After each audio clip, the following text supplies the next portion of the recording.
I think curiosity does lead to joy. I think the ability for us to make connections with people and also to learn new things can be very joyful. And there's plenty of research of like what happens to the brain when you learn. And when you are following your curiosity, you're going to learn something. And when you are connecting with another person, that is something that can bring you joy as well. We need connection. And when you can ask questions and find, something that you share in common, or just something that you think that's interesting. I didn't know that about you, or I didn't know about that thing it's fun to learn. And so I think there's a lot of joy in the discovery. I'm sure you know a few deeply curious people, the ones that ask a lot of questions and who want to understand the why behind the why and maybe the why behind that. I wanted to better understand that deeply curious mind, so I reached out to the author of the Curious Minds newsletter, Beth Collier, so I could learn more. You've got to be deliberate, I think, about it if you want to be curious, because that's something, Roger, I used to think in terms of like things you got wrong about curiosity. I just thought it was kind of like having blue eyes, like it was no big deal, like it's just a trait you have. But actually, I now see it as a really valuable trait because not everyone is this way. Beth takes us on this journey, how she approaches her wide-ranging topics, from imposter syndrome and women's suffrage to the Finnish practice of drinking alone at home in your underwear. Beth shares that her experiences with curiosity sometimes results in empathy and joy, and yet sometimes it ends in disappointment, but that the path is always taken in pursuit of the truth. This is why I feel like media literacy and critical thinking are becoming more and more important, because we've got to ask those questions. Like when somebody puts a joke in Wikipedia and then it gets taken, it's like, yes, Beth Collier is a 3-time gold medal winning Olympic, whatever, that might not be true. I mean, if someone wants to say I am, I mean, there are worse things to be accused of, I suppose. It's just giving you insight. And I find that really, really interesting, because if we have insight to maybe people's situations, we can have a little bit more empathy to who they are, or why they are the way they are. Welcome to the What Do You Know to Be True podcast. I'm Roger Kastner, and for over 25 years, I've been working with leaders and teams to explore and co-design new ways of thinking, working together, and taking action so that they can unlock their potential and create meaningful impact. In these conversations, I talk with ordinary people about their extraordinary skill, their superpowers, and the meaningful impact it has on others. The goal is not to try to emulate or hack our way to a new talent. Instead, the intention is to learn more about their experience with their superpower, and in doing so, maybe we can learn something about the special talent in each of us that drives us towards our potential and living into our possibilities. If you're curious, let's dive in.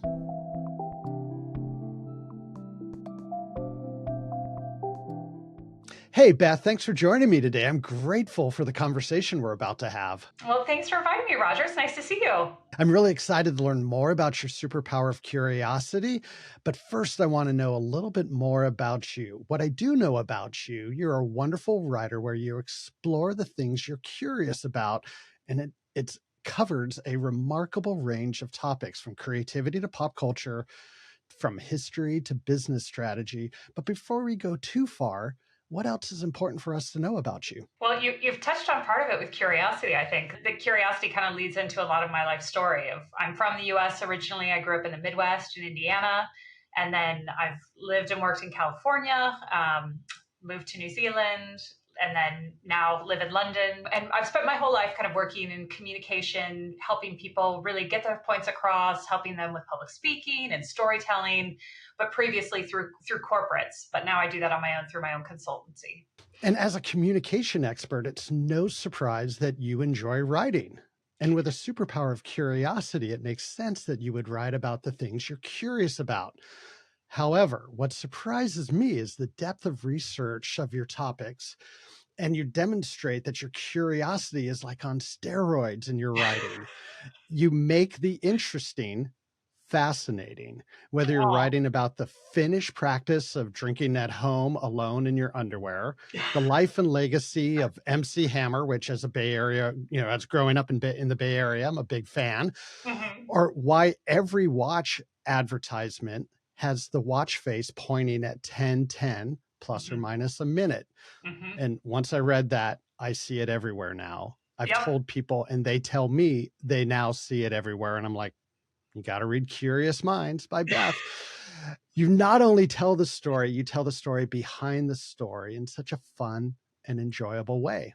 My first question for you is, when you're looking for something to write about, how do you know that certain topic will have the depth and intrigue to be worthy of your style of writing? Oh, well, first of all, thank you for the kind words. That's so nice to hear. I write about a variety of things. I have made reference before to how Taylor Swift talks about her songwriting, that she has, the quill and the fountain pen and the glitter gel pen songs. So like it's different sort of genres. And that's how I feel with Curious Minds. There are things that are really deep and serious. I did a big piece last year looking into women's suffrage because I realized I didn't really know that much about it from US history, like other than a few women's names. And there was a whole story and a woman named Matilda Gage who I had never learned about. I don't think many, if any, people would have learned about her in school, but a huge part of that story. And that took, I read like a 500-page book on the history of women's suffrage. I spoke to an expert, had a lot of like in-depth, like just researched so much about that because I thought it was such an interesting topic and one that we should know about, but we probably don't. But then there'll be other things that it's just something just kind of hits me of like, with the MC Hammer, that was getting a birthday card that opened up and played You Can't Touch This. And explaining that song to my children and going back to 1989 and remembering what that summer was like when that video was on MTV all of the time. And thinking, whatever happened to MC Hammer? It's interesting as you get older, Roger, when you have these moments from your childhood or teen years or young adult years that you realize a whole new generation has no idea what those things are. It's kind of like when the Michael Jordan Last Dance documentary came out during COVID, there were millions of people learning for the first time who Michael Jordan was. And if you rewind, particularly, where I'm from in the US, which is very basketball intense kind of area, like it just kind of blows your mind to think, how do people not know about Michael Jordan? How did they not know about these things? But they don't, because time has passed and other things have happened. And they're talking about LeBron James in the way that we talked about Jordan. And so something will spark that curiosity that I just think this is interesting. And you mentioned the practice of drinking at home alone in your underwear that came from a conversation with someone from Finland who, when I just realized in talking to her, I didn't know that much about Finland. Like, I know of the country, obviously, and I know a few things, but I thought, I've never been there, even though I've been to other countries around it. It's just like people in England who have been to America, but they probably haven't been they certainly haven't been to the state where I'm from, or they haven't been to all the states. So they're not going to know everything about everywhere. And those are opportunities to learn. And so she told me about this custom called Kalsarikanat, which, glad I can still say the name. I've worked on that one a lot. And it was I just thought, I got to look into this. So sometimes the stories, like that one was a shorter one, but I actually ended up learning a lot about Finland in the research of that. And some things will kind of take me, I go in one direction and go somewhere else. Like I wrote a story about Who Let the Dogs Out, the song, that I thought was going to be like a really simple, like, how did the song become popular? Where does the song come from? And actually that story turned into being a huge lesson about copyright and the legal protection of music and how the industry works. And if you have money, you might be able to afford to stand up for your copyright and stand up for your material. But if you don't, you might get lost. And how do other people get it? That is one of those stories that it started here and it went there. Like, it's just, you think it's going to be a light, fun kind of story. And you're like, actually, this is really interesting. Like, this is something that you could talk about in law school. This is something you could talk about when it comes to creativity and inspiration. This is something where we can talk about the ethics of business. When inspiration hits me, like I think about some things I might want to talk about, but then it can be as simple as playing a board game with my kids and going, where did they come up with this idea? Like, Inspiration's everywhere. You just have to look around and see where it will take you. At the heart of curiosity being the ability to ask not only interesting questions, but the right good questions. So what do you think makes for a good question? Ooh, that's an interesting question. What makes a good question? I think being open-ended can be an important thing when asking questions. Like, if you ask something that makes someone kind of think a little bit deeper. Like, so if I asked you, what's your favorite book you read when you were a child? I'm asking, what's your favorite book you read when you were a child? I would not remember the title of the book, but it was one of those choose your own adventure. Okay. Books. And what did you like about it? Well, not only there is the idea that, okay, I get to be more involved in the story because I get to choose, but there is also a desire to like, okay, let's unpack this and deconstruct it to understand the formula that allows me to choose to go from page 63 to page 172 to page 125 by choosing that, but still, okay, if I made a different choice, how would I run through that path as well? So what was interesting to me was the construction of the book, as well as the ability to like, okay, no, I don't have to listen to someone else's story. I get to be more in the story. Interesting. And see, that's kind of telling as well, because you're telling me a bit about you, that you wanted to have that kind of, I guess, the opportunity to explore and to try different paths. Like, I've just picked up something about you from that answer. I think versus if I said, did you like to read the Hardy Boys? You might say yes or no. And if you say no, then that kind of, I mean, it's thinking of the thought, well, what did you like to read? Like, did you like mysteries, or did you like comics, or did you like, and you might get someone who said, well, I didn't like to read. Okay. Did you like, what kind of music did you like? What kind, like just something that is a little bit open.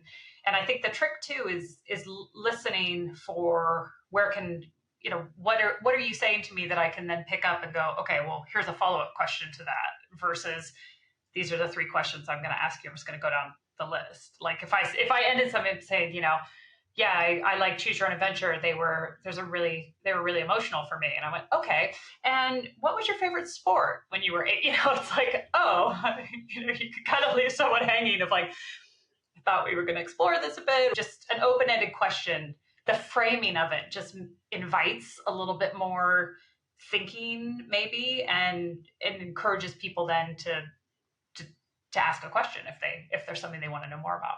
Often I find, Roger, that the stories or the little anecdotes that can come out that get sparked by something, those may be where the real gems are. I was researching imposter syndrome because I think it's a garbage concept that holds people back. That was kind of my hypothesis going into it. And when I bought the original research paper and read it, I saw that the research was done in the Midwest United States at the time that my mother and her sister would have been in college.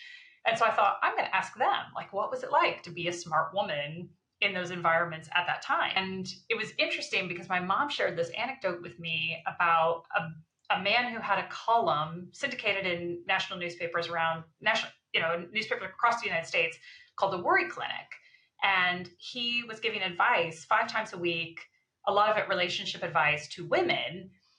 It was very reflective of the time and the attitudes of that time, that if we saw when I saw them today, because I actually went to newspaper archives to find them, it was just very eye-opening to think about what, young people, or not even young people at that time were being told about women and the role of women.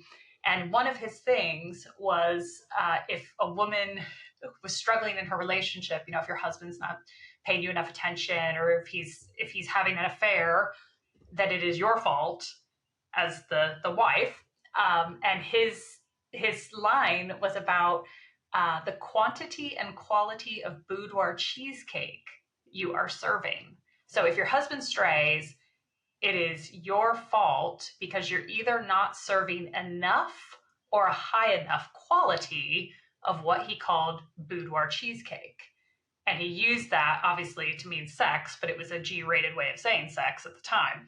But reading these columns, I thought, wow, what insight I have to what it must have been like to be a smart young woman at that time, who then might have been feeding into the research to this idea of being an imposter and not belonging in certain environments, because these are the messages you're getting. Like if you can't get a man, it's your fault. If he leaves you, it's your fault. There are women coming after your man at all times, so beware of. He called them the sirens. The sirens are all around. And I mean, he had things: if you've gained weight since your wedding day, basically you need to not eat. I mean, he had a whole diet. It was very eye-opening. That's what I will say. And I would never have asked my mom, tell me about a newspaper column at the time that might have influenced views of society, or, but it was something that just came out organically in the conversation that set off my curiosity. And of course I had to research and write about that as well. So it reminds me of this whole idea of me search. It sounds like he was talking a lot about his own issues than anyone else's, but he had some gems, I'll tell you, about how to rate a husband or rate a wife. And there were things that you gave points or demerits from like, wearing red nail polish as a woman was a demerit, like all these. I mean, it's just a snapshot in time, when you think. I'm sure there would have been people at the time that would have rolled their eyes at this, but then also there would have been a lot of people nodding along and thinking, this is right. This is what you should be expecting, or this is what you should be doing, or this is how you contribute as a woman or a man in a relationship. It's just giving you insight. And I find that really, really interesting, because if we have insight to maybe people's situations, we can have a little bit more empathy to who they are, or why they are the way they are. When we talk about imposter syndrome, this columnist from 50 or so years ago that might have had an impact on things, on people and their opinions, and that they shared with other people. And today, there's a lot of people questioning imposter syndrome. And interesting how it might have its roots back to that column. And this is what I think gets left out in a lot of things I've seen about imposter syndrome today, Roger, is that people don't talk about, like, when did that research take place and who was being researched? Who were you talking to? You were talking to women, mostly PhD, people who were in high levels in academia in the Midwest United States at a period of time that women weren't doing those things. So if you said, I think I might want to be a professor, well, if you were a woman back then, there would have been plenty of people to say to you, like, that's not what you should do, or you don't belong here. So then if that woman says, I don't feel like I belong here, well, is that surprising? Like, if someone tells you don't belong, then you're probably, some of that is going to seep in. But I don't think, and it was never seen as a syndrome. It was called a phenomenon, which of course gets left out. And I think this whole idea about the imposter thing really bothers me. And I'm going on a tangent, sorry, is that an imposter is someone who is doing, there's something negative in that. It's not like an innocent thing. Like, there's something, I'm trying to deceive you. If I say I'm a doctor and, I can perform surgery on you and I've never studied medicine, like, I'm faking it in a way that is dangerous. I'm doing it for some fraudulent gain, for whatever it is. And people who talk about having imposter syndrome, it's often someone who's stepping up into a bigger role. Like, you've been a marketing manager and now you've been promoted to a senior marketing manager. Well, you have marketing skills. So you're not faking it. You're not lying about your knowledge or your skills, your qualifications. You're just moving up into a role that perhaps, you're going through a period of growth, period of change. There are going to be things you don't know yet because you're taking a step up, but you're not faking it. It's not like you're saying you're a doctor one day and the next day you're like, oh, I think I'll go be a judge in a courtroom. I mean, and that's what bugs me about it, is that people put this label and then they say they have a syndrome, which makes it seem like, oh, so, it sounds so medical and serious, and like, I have a syndrome. People, I wish they would just, like, be a little curious instead of putting these things on people and assigning them, to go, well, where does that come from? What does that actually mean? Who came up with it? Like, can I trust that person? I find a lot of the things I learned in college, I now look at with, like, a very raised eyebrow of all these things that were kind of taught to us at the time, of, like, this is the way it is. And then you go, oh, let's actually dig into that psychologist. Let's actually dig into that research. Oh, what were they doing? That wouldn't pass muster today. Like, that's not how you conduct a robust experiment. But people, those details get lost. This, I think, is a very important conversation. And because you had the curiosity to look into imposter syndrome, I think it's super important to be able to share this, because a lot of people will feel it. I know after 18 years of consulting, I heard a lot of people talk about fake it till you make it. And I hated that, because there is a deceitful quality to that statement. But I always instead would think of believe it until you be it, because every consulting engagement is putting me into a position where I'm going to learn something. There's something I don't know the answer to. And if I could, if I fake it, I'll be known as a fraud. But if I go into it with curiosity, with asking questions, with the humility of, that I might not have all the answers, that helped me be a better consultant, bring more value to my clients. Because if I believed that I will be able to add value, I would show up differently than if I did what everyone else said, to fake it. Yeah. And I think it's a mindset shift, and maybe a small one, but it was huge for me. And that's the thing, just like what you've touched on. If you're telling yourself, like, I believe I can do something, versus I'm suffering. It's always that verb suffering. I'm suffering from imposter syndrome, and like, I just can't do it because I have imposter syndrome. I've met many people who said they have imposter syndrome and suffer from it. I have never met someone who has been diagnosed by a professional that they have imposter syndrome. Like, so when someone says I have it, I'm like, well, how do you know? Like, says who?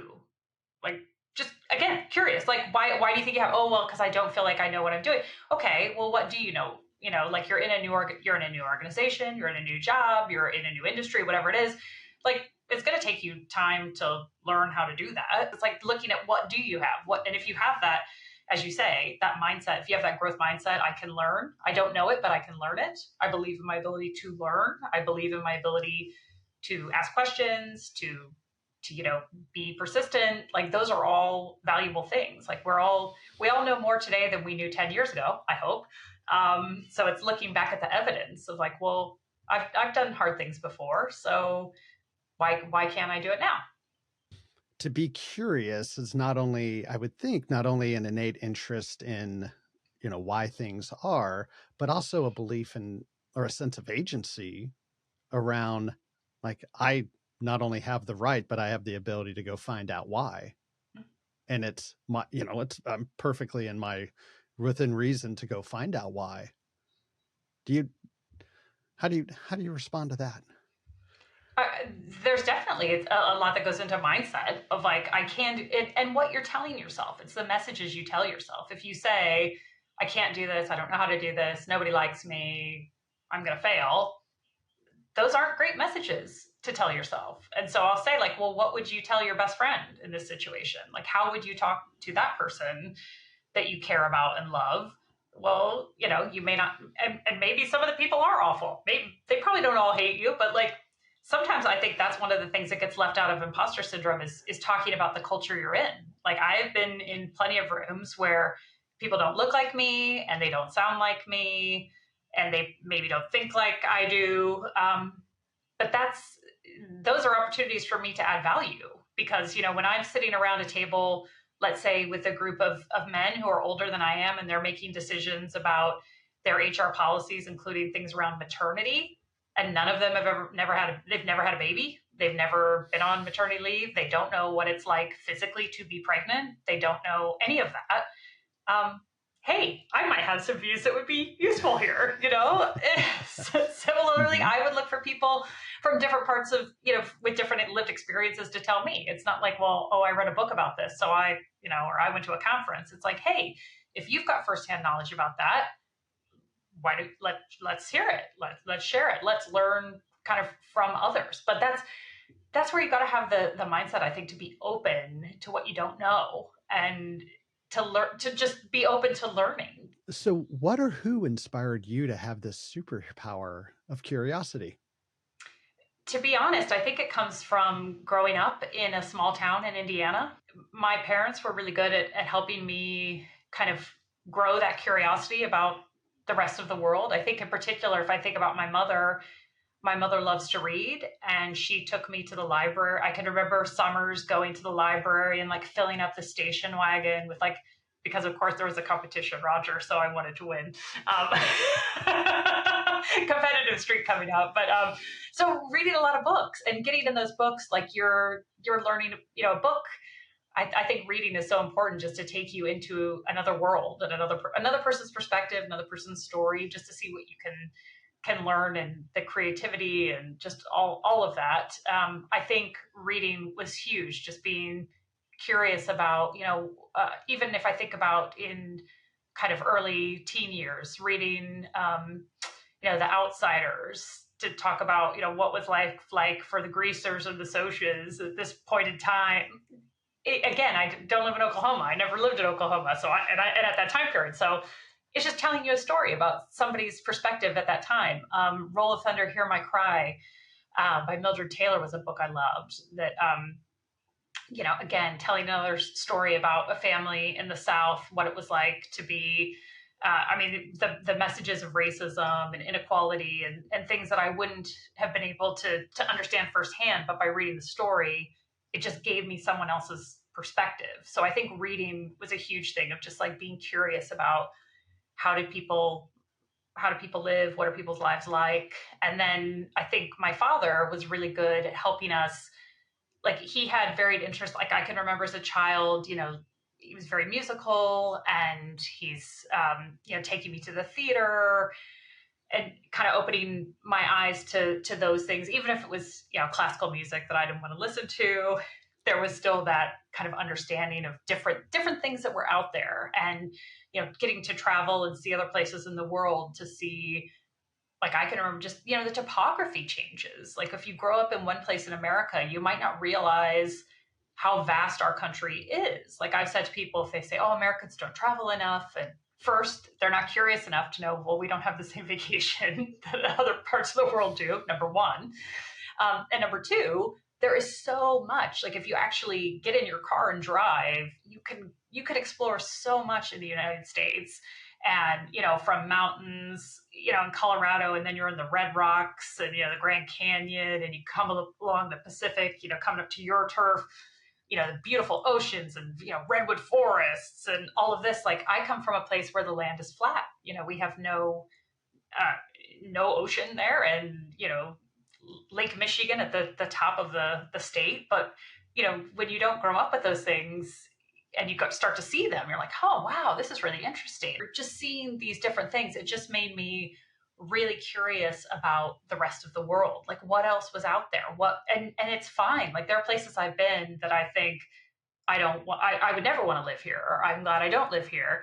But I can always take away something that I'm like, but I like this about that place. I can remember hearing, about, oh, in Spain they take a siesta, like as if it was a negative thing. They're not working hard enough. And then, you go to Spain and you're like, oh, I can kind of see the benefits of this. These people are having a meal with maybe their family, and they're, enjoying it, and they're spending time together. And it's like, you can see these things and go, I see why you do this. And kind of framing it within that context of, it's not wrong, it's just different.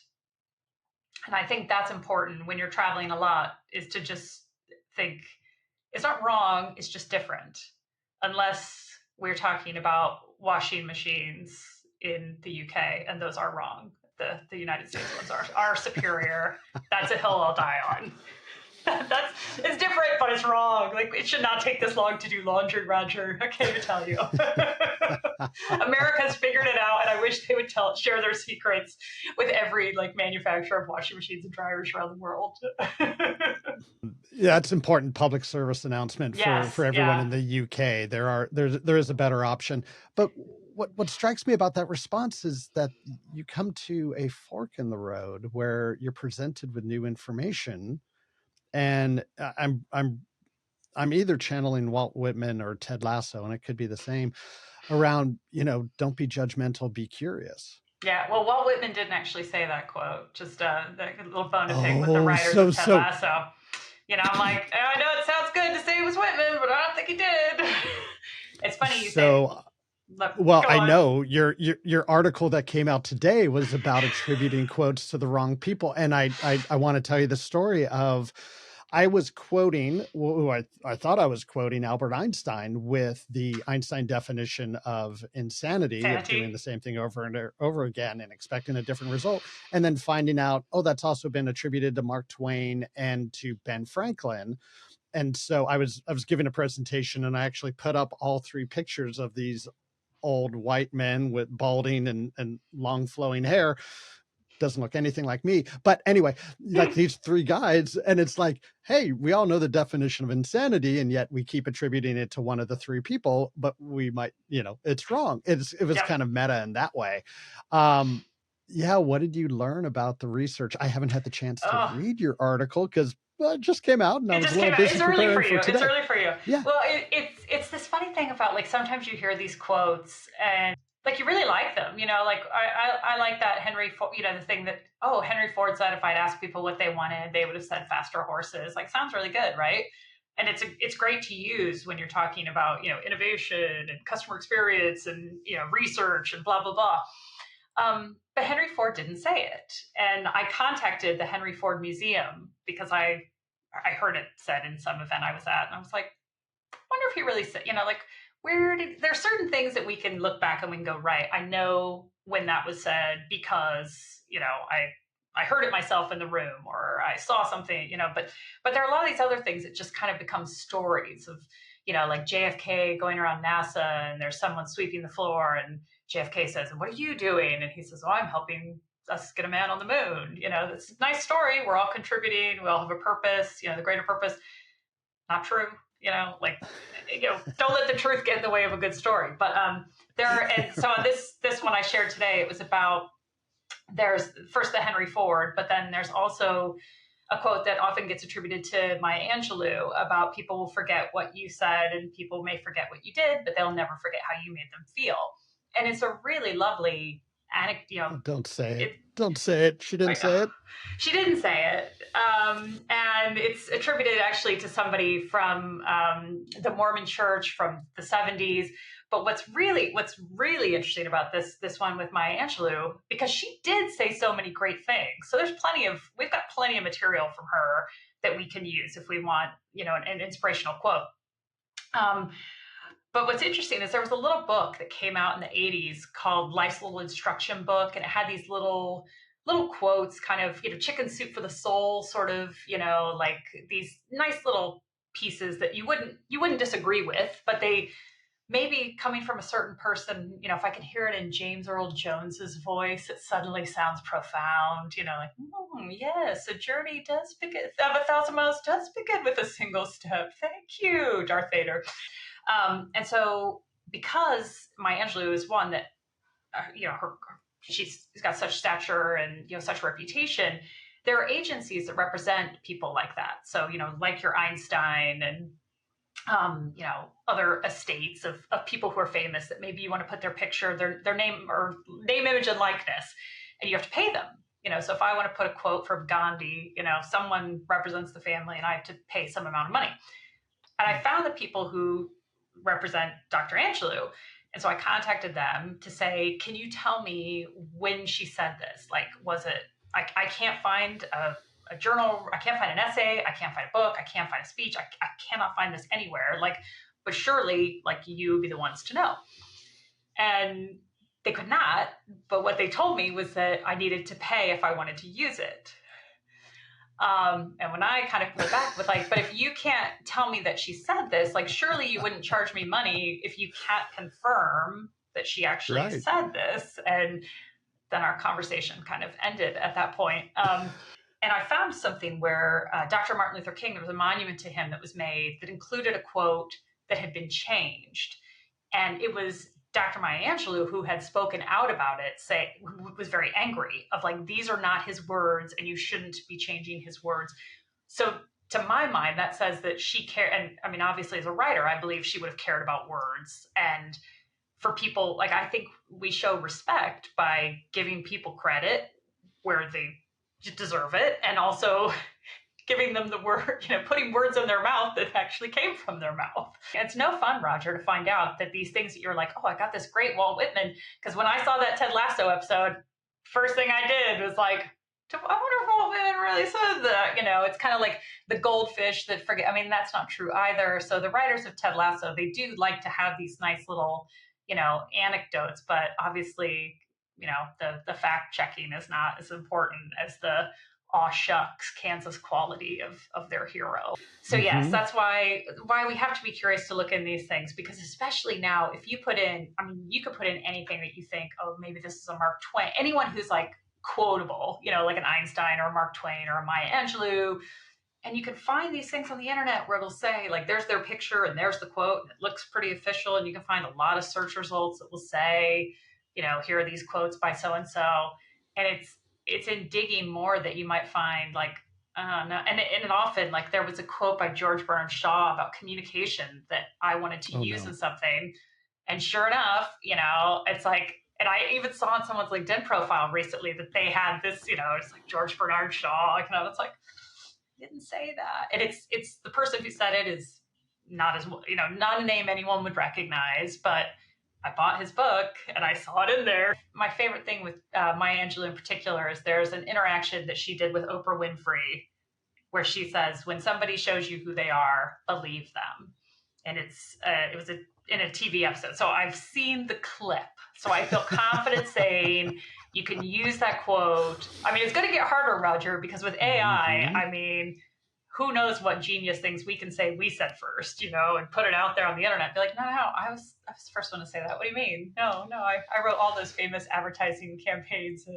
Diamond is forever. Yeah, that was me. I did that in, I'm not sure. But yeah, you've touched on every quote I think I've ever used in a LinkedIn post, and you've completely, like, have shown the holes in my research skills. And yet, the example of the Einstein, or what I thought was Einstein's definition of insanity being attributed to two other gentlemen.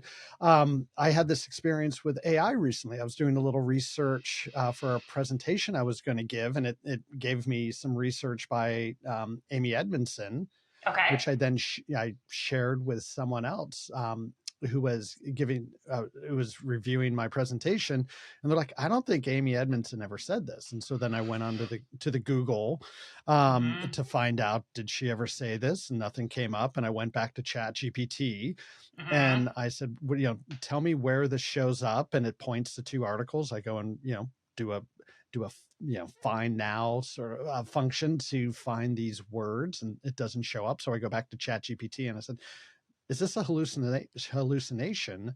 And ChatGPT says, yes. It was kind of like, sorry, bro. And at first I'm like, oh, this is why we can't trust AI. And then I realized, oh, no. AI is just training on human content. Yeah. And if human content is going to put out stuff that's not true, why would we expect AI to get it right? Yeah. It also reminds me of one of my oldest son's friends had a bumper sticker on his car that said, you can't trust what you read on the internet, signed Ben Franklin. Yeah. I realize that curiosity can feel like a luxury at times, because people will say, well, I don't have time to look into that, or I don't have time to look that up, or I don't have time, so we take, for example, our news, our news sources, you go to whatever, trusted news source you like, and it's telling you the story, and you go to another one and it might tell you a different story. Is that the largest crowd has ever been at an inauguration or not? Like, it depends. And that's what I think is really frightening, Roger. If you don't live through these things, you go back. Like, I found that when I was researching the Kitty Genovese story, which is a woman who was killed in New York, back in the 60s, I think. It's been a while since I wrote this story, so forgive me if I get some of these details wrong. But the story at the time was that she was attacked on the street and nobody helped her, and that all these people saw her being attacked and nobody helped her. But that's actually not what happened, and it was very late at night and it wasn't where people thought it was. And there were people calling the police, but it was a better story of like New York, this hard city where nobody cares. They just watch people get attacked on the street. And there was a woman who came to her aid, but that was kind of left out. But if you look at some of the stories, even reported in like the New York Times back then, you can see how some of this stuff was misconstrued, or it's just a reporter who has to either wants to tell a certain story or is being maybe an editor who is going to tell that a certain version of the story. And so this is why I feel like media literacy and critical thinking are becoming more and more important, because we've got to ask those questions. Like when somebody puts a joke in Wikipedia and then it gets taken, is like, yes, Beth Collier is a 3-time gold medal winning Olympic, whatever, that might not be true. I mean, if someone wants to say I am, I mean, there are worse things to be accused of, I suppose. So I want to talk about joy, and not because you were just killing my joy about all the quotes I've attributed to these great speakers. No. Ignorance is bliss, Roger. Ignorance is bliss. What can I say? For sure, for sometimes, but now I know I need to, ask, did they not say this in my searches from now on? And I promise I will. But I'm really curious about the relationship between curiosity and joy. What have you found to be true? So what I found to be true is I think curiosity does lead to joy. I think the ability for us to make connections with people and also to learn new things can be very joyful. And there's plenty of research of like what happens to the brain when you learn. And when you are following your curiosity, you're going to learn something. And when you are connecting with another person, that is something that can bring you joy. We need connection. And when you can ask questions and find, something that you share in common, or just something that you think that's interesting. I didn't know that about you, or I didn't know about that, or that thing was, it's fun to learn. And so I think there's a lot of joy in the discovery for me of going like, oh, I didn't know about that. I mean, if I would like all of my Curious Mind stories to be like happy and light, and that's kind of how I started it. Unfortunately, that is not the reality of the world. And sometimes stories don't have happy endings. And at first, when I found some of these stories, particularly about women and things that were from, 100 years ago, it wasn't really surprising that, women's accomplishments were overlooked or someone stole credit or that kind of thing. But then there are stories about men that happened to as well. I wrote a story about the Ferris wheel, which I thought would be pretty innocent, kind of, hey, where did the Ferris wheel come from? Oh, it was a guy named Ferris. Okay, let's tell his story. And then, it goes from incredible success with the Ferris wheel at the World's Fair to then not getting the money and people not honoring their agreements and him dying and no one having the money, like no one coming to claim the body because they're going to have to pay for it. And you think like, this is a really sad story. Like I didn't know it was going to go in that direction. But that doesn't mean it's not worth telling. Like if we only tell the stories that make us feel happy at the end, then that's not the reality. I was looking for stories about creativity that showcased how creative people think and how creative ideas become innovations, and really illustrate that path of failure and rejection that is part of any creative endeavor that I think gets left out of a lot of the stories. But not every story is going to have a happy ending, but just learning from people's stories is, to me, it's just interesting. Or as I joke to some people, like, well, maybe this will help you win a quiz contest at some point. Someone will ask this question and you'll know about MC Hammer because you read my newsletter that week. Right. Or George Bernard Shaw did not say. Some of it will be quite highbrow. I don't know how many people will take their inspiration from like Winston Churchill one day and Taylor Swift the next, but that's how I roll. I love that. And as you were giving that response, I was thinking about, curiosity feels like these, learning new things would be sparking joy left and right. But then when you find out like the truth isn't always, rainbows and puppies. Yeah. Well, that's life. And if everything was golden, then our reality would tell us, oh, like, that's not my experience. What am I doing wrong? And Mm. if the truth is, no, there are obstacles, there are failures, you will miss more shots than you make, or whatever quote we want to attribute to Ben Franklin Was or it Wayne Wayne Gretzky or Gretzky? Was whatnot. it Michael Jordan? Which athlete said that? Yeah. None of the above. Let's You'll go see it. the answer deep. You'll see it attributed to all kinds of athletes, but For sure, for sure. Or maybe like Charles Bukowski, right? yeah, or Michael Scott from The Office. I think he Michael Scott via Wayne Gretzky. Yeah, totally. But oh, where was I going? The joy in this conversation. But if reality has bumps, if reality has turbulence and failures and warts and all, and yet we look to our heroes and see like, oh, they didn't have those. Like, okay, what's wrong with me?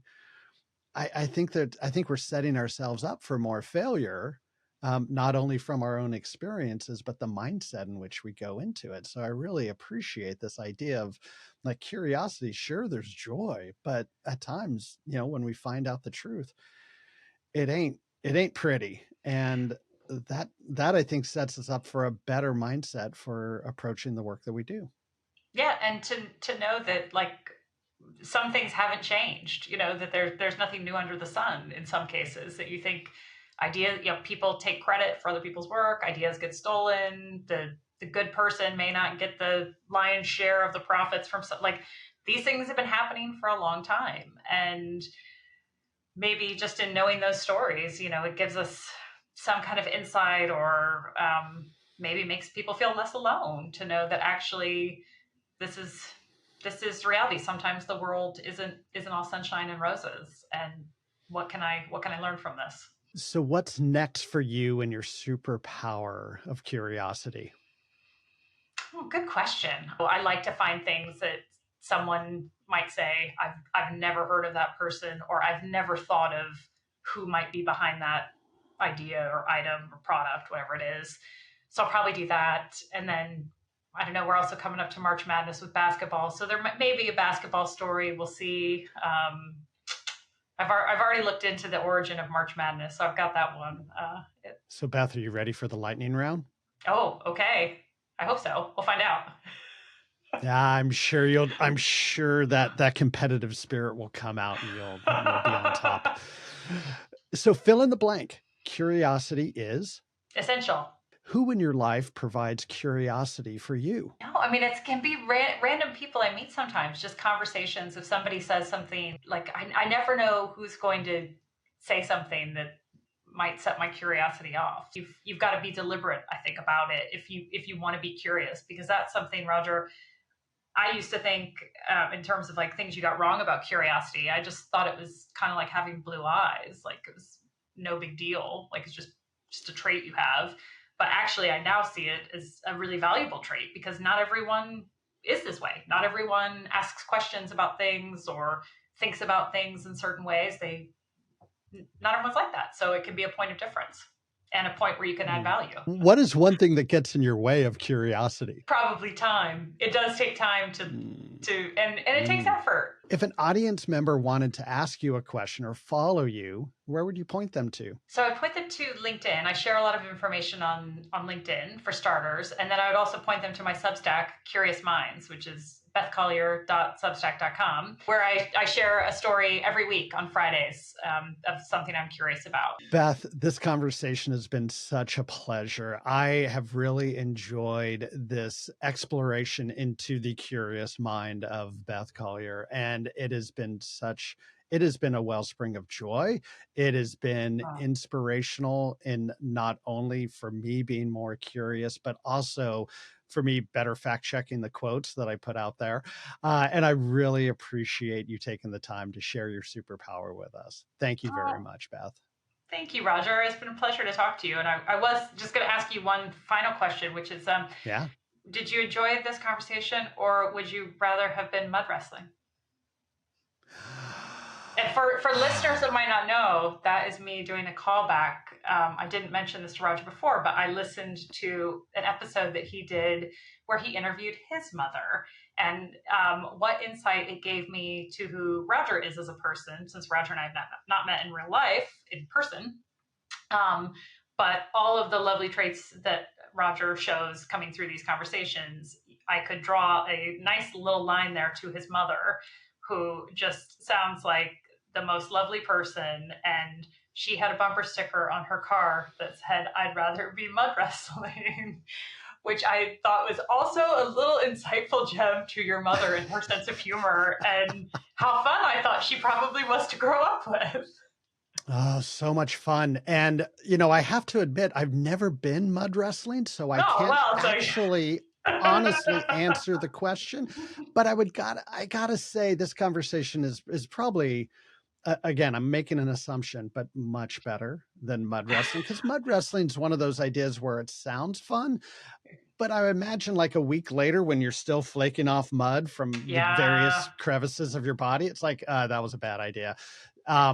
Whereas in a couple weeks from now, I will be experiencing the joy from this conversation with no sticky residue. So I'm going to say this conversation. You're not going to feel dirty and need a shower right away. So that's a plus. That's a plus. I think your mom's the bumper sticker is more fun with the mud wrestling. I'll give you that, But I'd rather be following my curiosity. Maybe doesn't have the same feel on a bumper sticker, but it's a good thing to do. Thank you for that, because as soon as you said that, I'm picturing the back of her little Celica with that bumper sticker and just how much fun it was. Because my brother learned how to drive in that car, and so like this, mid 70s and it would be early 80s.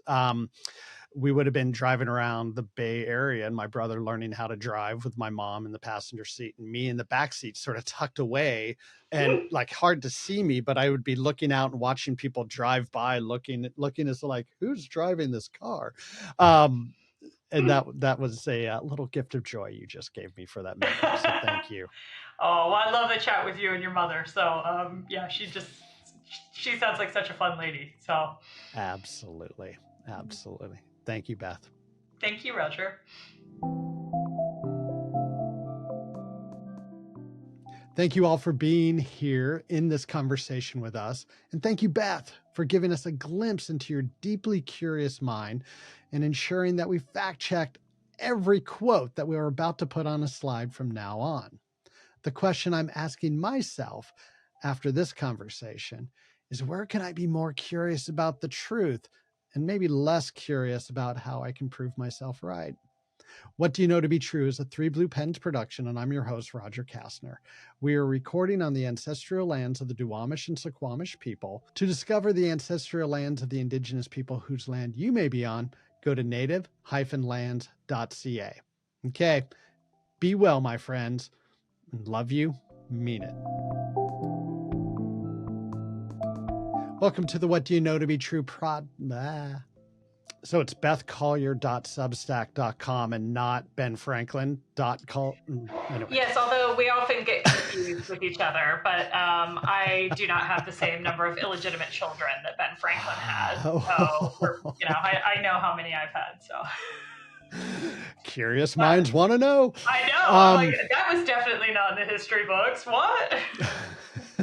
Severance might have been a better answer now that I say that. I'm like, oh yeah, severance. You could definitely be curious about that. A lot of curiosity in severance. Sorry. There's no recommendation. Yeah. Your Audi uses the Oxford comma. Yeah.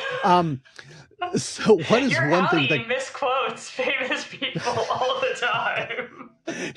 Your Audi does better research on quotes. How about that?